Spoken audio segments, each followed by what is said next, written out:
오늘은 잠언 22장의 말씀을 보도록 하겠습니다. 오늘도 이 말씀을 통해서 한 절 한 절을 우리의 마음에 새기고 하나님이 주신 참된 지혜를 얻는 저와 여러분 되기를 주님의 이름으로 축복합니다. 22장 많은 재물보다 명예를 택할 것이요 은이나 금보다 은총을 더욱 택할 것이라. 사람에게 있어서는 재화, 재물에 대한 추구하는 마음이 누구나 있습니다. 그래서 누구보다 많이 가지고 싶고요. 또 내가 많이 가지고 있으면 행복할 것이라고 생각합니다. 근데 그것이요, 착각일 때가 있다 그 말이죠. 왜냐하면 내가 많이 가지고 있다고 나를 행복하게 만드는 것도 아니고, 또 내가 많이 가지고 있기 때문에 내가 다른 사람보다 더 평안하게 사는 것도 아닙니다. 오늘 이 말씀은 무엇을 우선순위에 두고 살아야 한다는 걸 우리에게 가르쳐주는 지혜의 말씀입니다. 재물이나 은이나 금보다, 그러니까 세상적인 것보다 명예나 은총을 추구하며 살랍니다. 여기서 명예라는 건 뭐냐면 도덕적이고 올바른 삶입니다. 명예로운 삶. 우리가 올바르고 도덕적인 삶을 살 때요, 다른 사람에게도 좋은 영향을 미치지만 내 삶도 윤택하게 되는 겁니다. 내가 남의 것을 빼앗고 괴롭게 하면 나도 괴롭습니다. 그러나 내가 남에게 덕을 끼치고 올바로 도덕적인 삶을 살면요, 제일 먼저 내 마음에 참된 평화를 얻습니다. 그래서 하나님께서는 너희가 평안하고 복된 삶을 살기 원한다면 명예로운 삶을 살아, 도덕적인 삶을 살라 그 말입니다. 그리고 은총을 더욱 택할 것이랍니다. 하나님의 은총을 추구하라 그 말이죠. 그러니까 하나님 의식하고 하나님께 받을 은혜를 기억하며 하나님 바라보고 살아라 그 말이죠. 그러니까 우리가 어디에 우선순위를 두고 사느냐에 따라서 우리의 인생도 완전히 달라지는 겁니다. 하나님의 은총을 추구하며 이 땅에서의 명예로운 삶을 사는 사람은요, 하나님께서 은혜와 복을 내려주시지만 이 세상에서 재물과 은, 금, 물질만을 추구하며 살게 되면요, 결국 그것이 화가 되고 그걸 통해서 더 큰 고통을 경험하게 되는 것입니다. 이 말씀이 우리의 마음에 새겨질 수 있기를 축복합니다. 2절에요. 가난한 자와 부한 자가 함께 살거니와 그 모두를 지으신 이는 여호와시니라. 이 세상에는 가난한 자도 있고 부한 자도 있습니다. 부자도 있습니다. 똑같은 세상이지만 똑같이 살아가지만 섞여 있다 그 말이죠. 우리의 관점에서 왜 하나님 저 사람은 가난합니까? 왜 저 사람은 우리보다 더 부자로 삽니까? 그래서 우리는 도토리 키재기식으로 항상 내 중심으로 해서 뭘 생각하고 평가하고 하나님을 이해하려고 합니다. 그런데 우리의 관점에서 하나님을 이해하다 보면요, 큰 잘못을 경험하게 됩니다. 하나님께서 세상의 모든 것들을 하나님의 방법대로 하나님의 주권적인 섭리로 하나님께서 하셨다 그 말이죠. 누구는 부하게 했고 누구는 가난하게 했다 그 말이죠. 중요한 건 가난한 게 나쁜 게 아니고 부한 게 좋은 게 아니라 그 말이죠. 그 가운데서도 다 나름대로 하나님의 의미를 두고 있다 그 말이죠.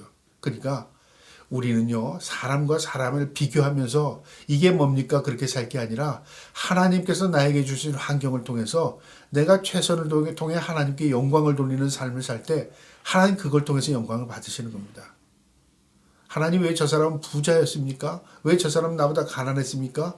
그걸 하나님께 묻는 게 아니라 하나님께서 주인 되신 하나님께서 나에게 맡겨준 상황 가운데서 내가 최선을 다했습니다. 그게 가장 중요한 겁니다. 그래서 예수님의 달란트 비유가 바로 그겁니다. 어떤 사람에게 1달란트, 어떤 사람에게 2달란트, 어떤 사람에게 5달란트를 줬습니다. 각각 주셨습니다. 그러나 남기는 자들에게 있어서의 결과는 어떤 사람은 그 일로 인해서 하나님에게 책망을 받게 되는 사람이 있는가 하면 어떤 사람은 그 일을 통해서 칭찬과 하나님의 은총 아래 있는 사람이 있다 그 말이죠. 우리는 저 사람은 왜 2달란트, 저 사람은 왜 5달란트 그렇게 비교하지 않고 하나님께서 나에게 주신 환경에 내가 최선을 다해 하나님께 영광 돌리는 삶을 살아드릴 수 있기를 주님의 이름으로 축복합니다. 3절에요. 슬기로운 자는 재앙을 보면 숨어 피하여도 어리석은 자는 나가다가 해를 받느니라. 슬기로운 자와 어리석은 자의 차이는요, 앞에 무엇이 나타날 것을 예측하는 겁니다. 아, 일로 가면 화가 있을 거야, 재앙이 있을 거야, 피하는 거죠. 그런데 어리석은 자는 무엇이 나타날지 내가 해가 될지도 모르고 무작정 가는 겁니다.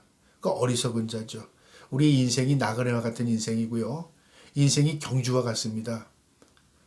길을 걷는 것 같습니다. 이 앞에 함정이 있거나 이 앞에 막힌 것이 있을 때 돌아가거나 때로는 뛰어넘거나 뭘 예측을 해야 되는데 그걸 하지 못하고 무작정 걷기만 한다면요, 결국 그것은 어떤 화를 당할지 알 수 없는 겁니다. 그래서 앞을 좀 바라보고 그럼 생각하고 좀 더 숙고하고 그리고 앞을 걸어가라 그 말이죠. 그래야 우리에게 있어서요. 우리가 올바른 길을 걸어갈 수 있는 것입니다. 4절에요. 겸손과 여호와를 경외함이 보상은 재물과 영광과 생명이라. 내가 하나님 앞에 겸손하게 살고 하나님을 경외하게 살면 하나님께서는 우리에게 어떤 사람에게는 재물로, 어떤 사람이 영광으로, 어떤 사람은 생명으로 주시는 분은 하나님이시다 그 말이죠. 하나님께서 모든 것을 그 사람에 맞도록 하나님께서 은총을 베풀어 주신다 그 말이죠. 그러니까 우리가 해야 할 목이 있고 하나님이 하시는 일이 있다 그 말이죠. 우리는 하나님 앞에 겸손함으로 통해서 하나님을 경외하며 인정하며 사는 것이고요. 하나님께서는 그들에게 하나님께서 주시고자 하시는 것들을 베풀어 주시는 겁니다. 저와 여러분이 하나님 앞에 늘 겸손함으로 하나님을 경외하며 살 수 있기를 축복합니다. 6절에요. 마땅히 행할 길을 아이에게 가르치라. 그리하면 늙어도 그것을 떠나지 아니하리라. 이가 신앙 교육을 의미하는데요. 어릴 때부터 하나님의 말씀으로 양육하게 되면 그가 늙을 때까지 그 말씀을 붙들고 살게 된다 그 말이죠. 이 말은 완전히 뒤집으면요. 어릴 때 하나님의 말씀으로 살지 못하면 결국은요. 그 말씀이 없기 때문에 점점 가면 갈수록 어려워진다 그 말이죠. 그러니까 우리가 믿은 것으로 끝날 게 아니라 우리의 후손들 자녀들에게 더 하나님의 말씀을 가르치고 지킬 수 있도록 우리가요 기도하고 자녀를 위해서 훈계하고 하나님의 말씀을 교육할 수 있는 저와 여러분 되기를 주님의 이름으로 축복합니다. 그 다음에 넘어가서요. 9절입니다. 선한 눈을 가진 자는 복을 받으리니 이는 양식을 가난한 자에게 주민이라. 선한 눈을 가졌다. 양심을 가졌다. 이것은 뭐냐면 올바른 사고, 올바른 양심, 그리고 내 마음의 정의와 공의가 있는 것을 의미합니다. 그 사람이 복된 겁니다. 복이라는 것은요, 복을 주스러 다니는 게 복이 아니라 이미 내가 가지고 있어요. 내 마음이 어떤 마음이냐는 그 마음에 가진 것으로 저 사람 복 있는 사람이다. 저 사람 복 없는 사람이다. 그 차이가 있는 겁니다. 내가 진정으로 선한 마음, 선한 눈을 가지고 있고요. 가난한 자를 불쌍히 여기고 내가 모두 베풀 수 있는 마음, 선한 마음입니다. 복된 마음입니다. 그러나 내가 내 자신만을 추구하며 욕심스럽게 사는 마음, 어리석은 마음이고요. 불쌍한 사람입니다. 하나님의 관점에서 보게 되면요. 우리가 진정으로 선한 사람인지 복된 사람인지 우리가 불쌍한 사람인지 판가름이 될 겁니다. 저와 여러분이 하나님 보시기에 복된 자들 될 수 있기를 축복합니다. 10절에요. 거만한 자를 쫓아내면 다툼이 쉬고 싸움과 수욕이 그치니라. 어떤 일이 분쟁이 일어나거나 싸움이 일어날 때는 항상 그 안에 거만한 자, 교만한 자, 싸움을 일으키는 자가 있다 그 말이죠. 그 사람을 뽑아내면, 쫓아내면 싸움도 먹게 되는 거죠. 근원을 깨달아라 그 말이죠. 우리 개인의 마음도 그렇고요. 집단 가족의 마음도 그렇고요. 사회에서도 그렇습니다. 내가 나 자신에게 싸울 때 내가 무엇 때문에 싸우지를 생각해 보면 그 싸움의 근원을 발견할 수 있습니다. 내 욕심 때문에 그런가? 내가 잘못된 것을 추구하고 사는가? 그 판가름이 나지 않습니까? 그 다음에 가족 간의 분쟁이 일어났을 때도 그 분쟁의 근본의 이유가 무엇인가를 깨닫는 겁니다. 이것이 과연 우리 가족에게 유익한 것인가? 이것이 우리 모두에게 해가 되는가? 한번 판단해 보면 알 수 있는 겁니다. 이처럼 분쟁이 일어나고 싸움이 일어날 때는 그 근원이 있습니다. 그 근원이 바로 인간의 교만이라 그 말이죠. 교만을 뽑아내면 싸움이 그치게 됩니다. 그 다음에 13절 말씀에 거만한 자는 말하기를 사자가 밖에 있은즉 게으른 자는 말하기를 13절입니다. 게으른 자는 말하기를 사자가 밖에 있은즉 내가 나가면 거리에서 찢기겠다 하느니라. 참 재밌는 말씀인데요. 게으른 자가 변명을 하는 겁니다. 내가 왜 안 나가는지 알아? 밖에 나가면 사자가 있어. 그러면 내가 그 사자에게 물려주고 그 말이죠. 앞뒤가 말은 다 맞습니다. 논리적입니다.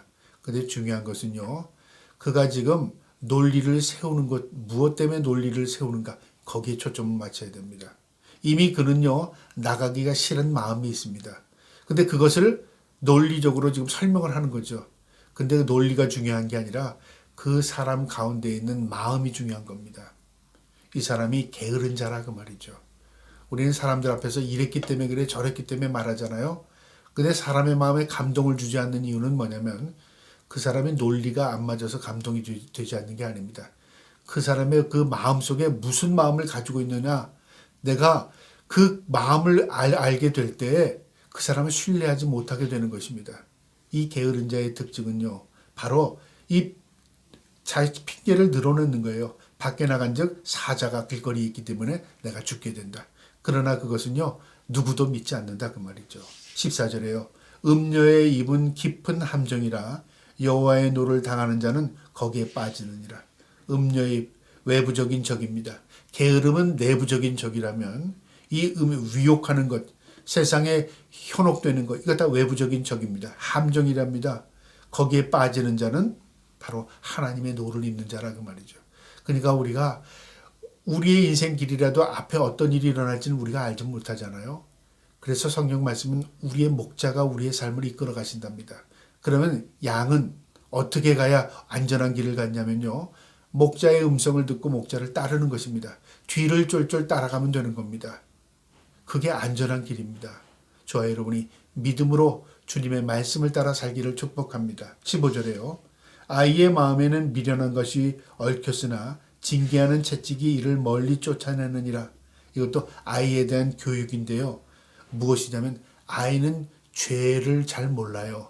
무엇이 옳은지 무엇이 그른지 판가름을 잘 못하고 엉뚱한 일들을 행할 때 있다고 말이죠. 그럴 때 이 아이에게 있어 뭐냐면 채찍, 징계를 하게 되면 어떤 일이 벌어지면 내가 지금 이 맞은 이유는 아픈 이유는 내가 뭔가 잘못하고 있구나 그걸 깨닫게 되는 거죠. 그러니까 징계는 고통이 아니라 이 고통이라는 하나의 이 도구를 통해서 깨달음을 주는 겁니다. 하나님도 우리를 징계하십니다. 무엇 때문에? 잘못된 길을 갈 때. 왜 우리를 징계하시냐면 옳은 길로 들어서게 하기 위해서. 그러니까 부모도 자녀를 교육할 때요. 때로는 책망과 또한 징계를 통해서요. 옳고 그름, 선과 악 이것을 분별할 수 있도록 교육해야 된다 그 말이죠. 그러니까 부모의 책임이 여기에 있는 것입니다. 그 다음에 17절부터 마지막 절 29절까지의 내용에는요. 6개의 교훈으로 나눠져 있는데요. 17절 보면 너는 귀를 기울여 지혜 있는 자의 말씀을 들으며 내 지식의 마음을 둘지어라. 지혜를 마음을 두고 그 다음에 지혜의 말씀에 귀를 기울이랍니다. 이것은 내 속에 보존하며 내 입술 위에 함께 있게 함이 아름다우니라. 그 말씀에 귀를 기울이고 말씀을 들으면 나를 지키는 것입니다. 19절에 내가 내게 여호와를 의뢰하게 하여 이것을 오늘 특별히 내게 알게 하였으니 내가 모략과 지식이 아름다운 것을 너를 위해 기록하여 내가 진리의 확실한 말씀을 깨닫게 하며 또 너를 보내는 자에게 진리의 말씀으로 화답하게 하려 함이니라. 하나님께서 우리에게 지혜를 알게 하기 위해서 들어라. 또 이 말씀을 마음에 새기라고 하는 겁니다. 22절부터 보겠습니다. 약한 자를 그가 약하다고 탈취하지 말며 곤고한 자를 성문에서 압제하지 말라. 우리보다 약하다고 우리보다 힘없다고 탈취하거나 압제하지 말랍니다. 23절 왜냐하면 대저 여호와께서 신원하여 주시고 또 그를 노력하는 자의 생명을 빼앗으리라. 그가 힘이 없고 그가 연약할지라도 그 일을 보고 계시는 분이 하나님이시다 그 말이죠. 그리고 하나님께서 그것에 대해서 갚아주신답니다. 생명을 빼앗으신답니다. 그러니까 우리는 뭐냐면 저 사람이 약해, 저 사람 나보다 강해 그것 보지 말고요. 그 뒤에 하나님이 계시다는 걸 깨닫는 겁니다. 우리 모두 인간은 하나님의 피조물입니다. 우리의 모두 뒤에 하나님이 보고 계십니다. 그래서 우리가 연약한 자, 불쌍한 자, 그 다음에 우리가 도울 수 있는 자를 도울 때 하나님이 보시고 은총을 내려주셔요. 우리가 그들을 괴롭히고 빼앗고 고통을 가하게 되면요. 하나님께서 우리의 생명을 취하십니다. 하나님이 생명의 주인이시기 때문에 그렇습니다. 하나님 의식하고 살아라 그 말이죠. 24절에요.